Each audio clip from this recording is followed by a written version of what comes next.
The fall elections are less than 4 months from today. Tempers will rise even higher than they are now. That is guaranteed.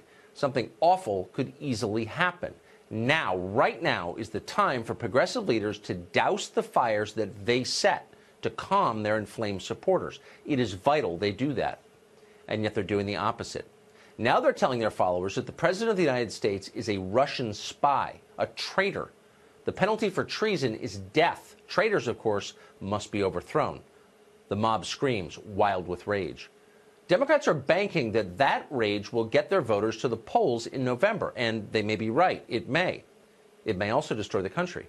Robert Patillo is a radio host and an attorney, and he joins us tonight. Robert, thank you for coming on. I have a question that I wanted to ask for a long time, someone on the left. Why the flag burning and the attacks on America? Why is this? These protests very often devolve into an attack on the country itself. Its symbols, this chant, America was never great, your founding fathers owned slaves. Why attack the whole country?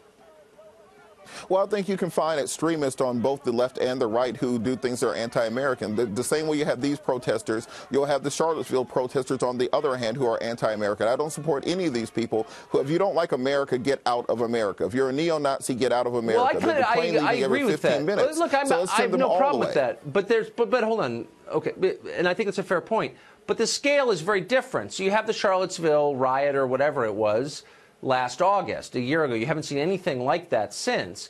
The NFL has been in a continuous controversy over kneeling during the national anthem, an attack on a national symbol. Left-wing protests routinely contain attacks on the country. The T-shirt, "Your country was never great," is for sale online. So is the hat. What is that about? I'm not saying there are no conservatives, right-wingers who don't hate America, but there are a lot on the left who do, and they're very open about it. Why? And why don't leaders ever say anything about it? Well, I think leaders do, and I think it's very easy to find the clips of the most crazy, most extreme elements of the political discourse and make that seem like that is the norm. That is not the norm. Most people who are protesting are saying we want reasonable policies that all Americans can unite around. And frankly, I think a large part of this falls on the president. You know, President Truman had a placard on his desk saying the buck stops here. That is what President Trump has to take up and understand, that he has to bring these parties together. If people are protesting over the immigration policy, then do like Tip O'Neill and Ronald Reagan would do, and you bring together the stakeholders, you hammer out an immigration reform bill, you bring it before the American people, you discuss it, and that will tamp down these protests. But leaving this vacuum of information where people think that children are being kidnapped, that's not going to work. Okay, so I agree with a lot of what you're saying, actually. I do want a rational conversation about what's best for the country. Try to do that every night on this show. It's pretty hard to do that, though, when people are saying, not just random protesters in front of a donut shop in West L.A., but, I don't know, the ranking members on the Democratic side of the House and Senate are calling the President of the United States a traitor, someone who's committed treason, a death penalty offense. If you really believe the President was a Russian agent, as elected members of Congress have said today, then how could you do anything but try to overthrow him? That's not a predicate for reasonable discussion, is it? Well, absolutely not. But what I think has to happen is the president hasn't explained what the point of the meeting with Putin was, what happened in that meeting with him for those 2 hours, why there was no other members of the intelligence community or national security staff there with them, why he offered to have Russians interrogate American citizens. So when you have this information vacuum, this falls in a large part on the president's communications team. Wait a second. Then why are they? Hold on. I mean, I could rebut a lot of what you just said. The president can't hand anybody over to the Russians, despite what Democrats keep saying. That doesn't work that way. You're not allowed. What is he going to, inject them with barbiturates and throw them on a plane to Moscow? I mean, it's ludicrous.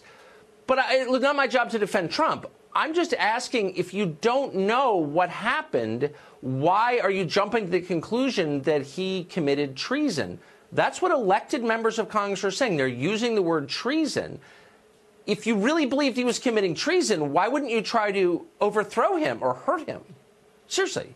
But remember, this goes back to the concept of the buck stopping with the president. He has to use his bully pulpit not to bully people, but to articulate a message to America. What do you mean? But what do you say if somebody says, wait, if I said, I don't agree with you, you've committed treason, you're a traitor, you're a sleeper cell for one of our enemies, what do you say to that? I mean, honestly, That's not the beginning of a conversation. That's a call for violence. Look, Tucker, I practice criminal defense every day. And what ends up happening is people accuse your client of everything under the sun in the indictment. But what you do is argue back your point. You say that, well, the reason I was meeting with Putin was because we have interests in Syria that need to be articulated between the two parties. Because we have to work on oil and gas pipelines. He's not getting his messaging out. And when you leave this vacuum out there, that's when you have members of the Republican Party. Are you being serious? I mean, are you being serious? Look, again, whatever. I don't care about the Republicans. Everyone always says, oh, the Republicans say it too. I couldn't be less impressed with them as a group. So that means nothing to me. But will you at least concede that calling someone a traitor is a conversation ender, not a starter? And maybe you should wait for evidence that a person has betrayed his country before calling him a traitor. Is that fair? Well, that's fair, but let's not pretend that the last 8 years, the last 16 years didn't happen. When you had people claiming that Obama was a Kenyan who was part of a sleeper cell sent here and part of a madrasa, let's understand this discourse didn't start with Trump. No member of Congress ever said that. Joe Walsh yelled out, "You lied," during the presidential address. Said that. Okay, well, he did lie, actually, but lying is very different from being part of a sleeper cell. And while being a private citizen, President Trump pushed the birtherism idea for years. Let's understand that the buck stops with the president in order to tamp these things down. Have a conversation with the American people. Say exactly what the buck stops with you. You are the leader of the free world. I don't understand your point, but I appreciate part of what you're trying to say, but I don't understand the rest. Robert, it's nice to see you tonight. Thank you for coming on. Thanks, Tucker.